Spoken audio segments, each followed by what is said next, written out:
Hey, would you report your neighbour if it meant keeping our streets cleaner and our community safer? Well, in a new initiative to curb bad conduct in the local area, Waltham Forest Council in North London is encouraging residents to inform them of antisocial behaviour, including dogs that foul the pavements, litter dropping, fly tipping or graffiti.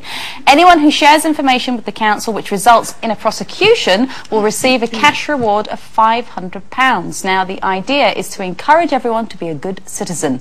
But would you have the guts to do it? I would. I mean, I do. Do you? Oh, I'm a terrible nosy neighbour, and because I'm fascinated by people anyway. But I would have the guts to be confrontational. If somebody dropped a piece of paper in the pavement, or their dog was pooing outside my house on the pavement, I'd be out the front door.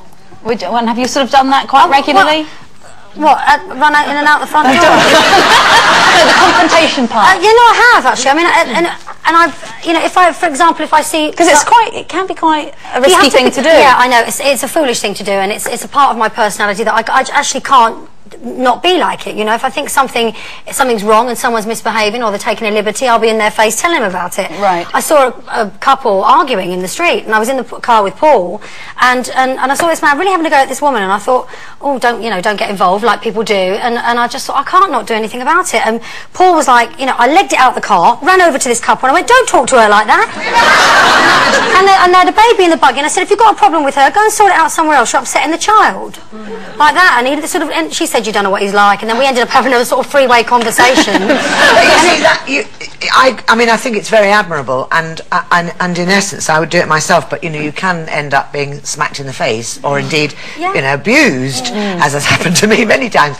But I am particularly thingy about litter, and I've gone up to, you know, to young, because some people just, it's not in their psyche, is it, to pick up litter, and so you're trying to politely go, did you drop that, and then you get a mouthful. But where I live, for instance, which is you know, it's like a housing, it's enclosed in a what is it? It sounds like a prison. Special housing. Special Holloway. In my home. No, what do I mean? Gated community. Yes. And beautiful grounds and everything. I am carers and everything. Men in white coats.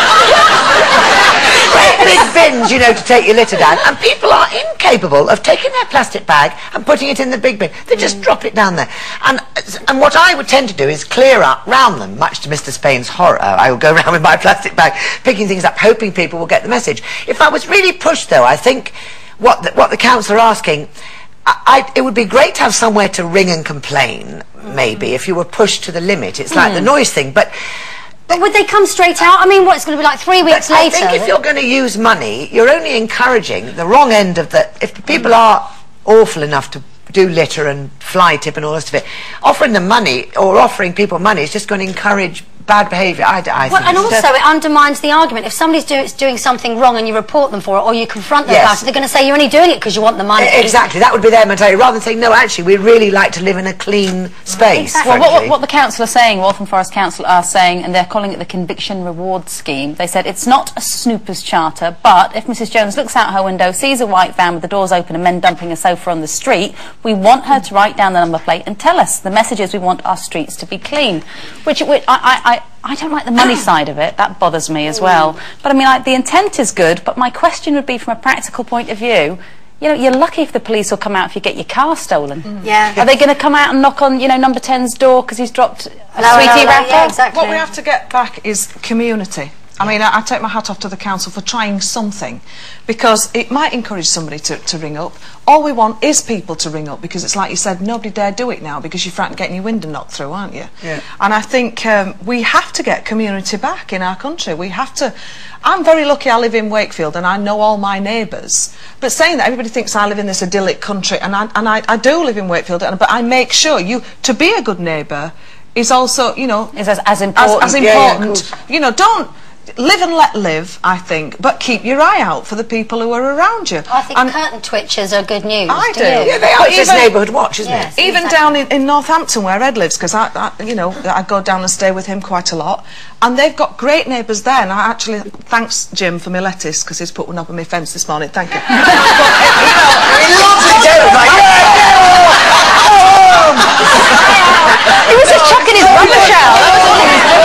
The thing is, it is about just coming out and saying good morning to your neighbour. You know, it's something as simple as that. Just try a little bit of neighbourhood. Well, you always talk about it. It's keeping your step clean, isn't it? Yeah, it's like the old Look days. after your bit. Exactly. Yeah. That was it, though, in the old days. You kept your pavement bit right, and so did everybody else in the street. My mum always said there's no such things as slums. People make slums. There you go. There you go. Your mum's right. Go on.